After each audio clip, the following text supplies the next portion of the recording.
Matthew chapter 22. The parable of the wedding feast. Jesus again used parables in talking to the people. The kingdom of heaven is like a king who prepared a wedding feast for his son. He sent his servants to tell the invited guests to come to the feast, but they did not want to come. So he sent other servants with the message, "Tell the guests my feast is ready. Now my steers and prize calves have been butchered, and everything is ready. Come to the wedding feast." But the invited guests paid no attention and went about their business.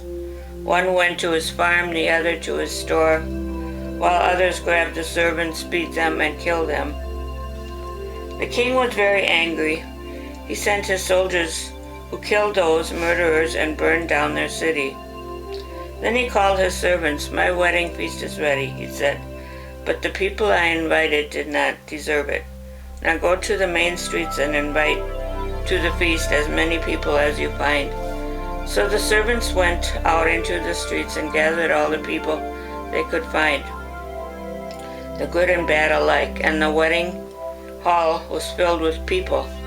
The king went in to look at the guests, and he saw a man who was not wearing wedding clothes. "Friend, how did you get in here without wedding clothes?" the king asked him, but the man said nothing. Then the king told his servants, "Tie him up hand and foot and throw him outside in the dark. There he will cry and gnash his teeth." And Jesus concluded, "For many are invited, but few are chosen." The question about paying taxes. The Pharisees went off and made a plan to trap Jesus with questions. Then they sent some of their disciples and some members of Herod's party to Jesus. "Teacher," they said, "we know that you tell the truth.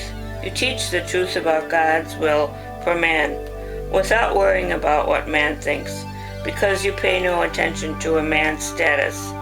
Tell us then, what do you think? Is it against the law to pay taxes to the Roman emperor or not?" Jesus was aware of their evil plan, however, and so he said, "You hypocrites, why are you trying to trap me? Show me the coin to pay the tax." They brought him the coin, and he asked them, "Whose face and name are these?" "The emperor's," they answered. So Jesus said to them, "Well, then pay to the emperor what belongs to him, and pay to God what belongs to God." When they heard this, they were filled with wonder and left him and went away. The questions about rising from death. The same day, some Sadducees came to Jesus. They are the ones who say that people will not rise from death. "Teacher," they said, "Moses taught, if a man who has no children dies, his brother must marry the widow so they can have children for the dead man." Now there were 7 brothers who used to live here. The oldest got married and died without having children, so he left his widow to his brother. The same thing happened to the second brother, to the third, and finally to all 7. Last of all, the woman died.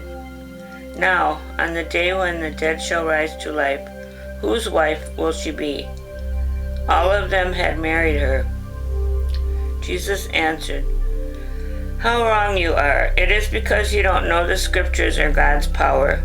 For when the dead rise to life, they will be like the angels in heaven, and the men and the women will not marry. Now, as for the dead rising to life, haven't you ever read what God has told you? He said, 'I am the God of Abraham, Isaac, and the God of Jacob.'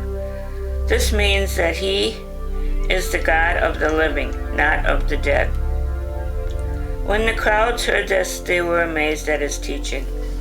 The Great Commandment. When the Pharisees heard that Jesus had silenced the Sadducees, they came together, and one of them, a teacher of the law, tried to trap him with a question. "Teacher," he asked, "which is the greatest commandment in the law?"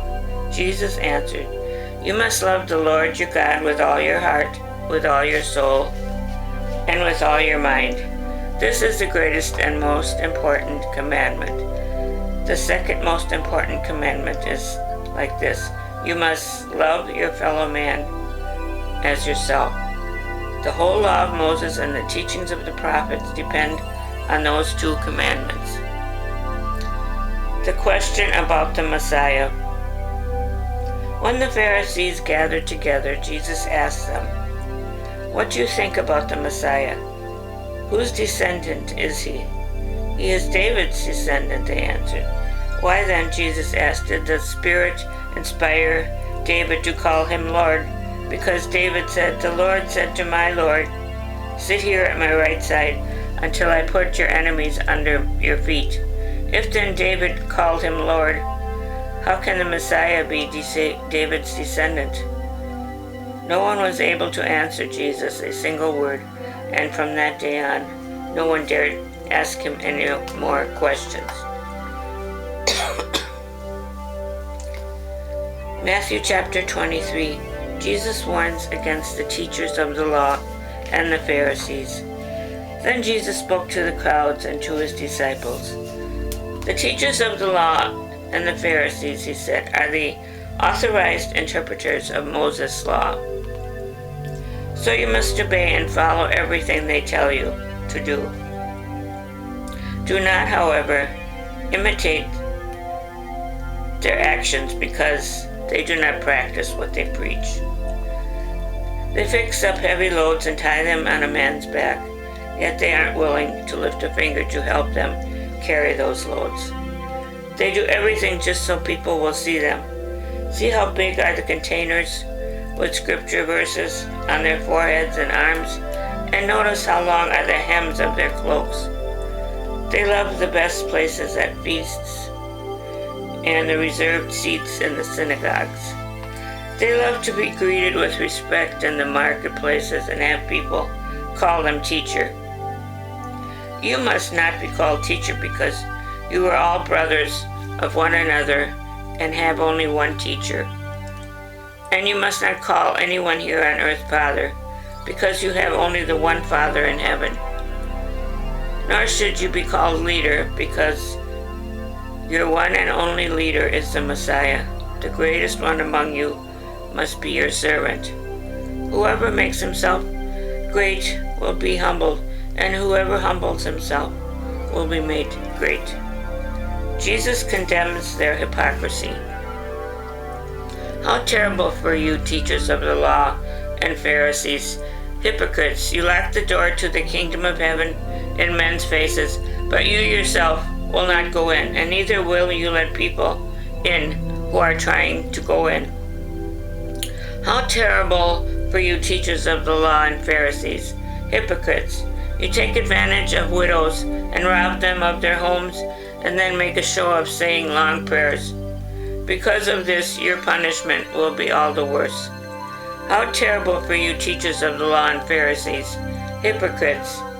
You sail the seas and cross whole countries to win one convert, and when you succeeded, you make him twice as deserving of going to hell as yourselves are.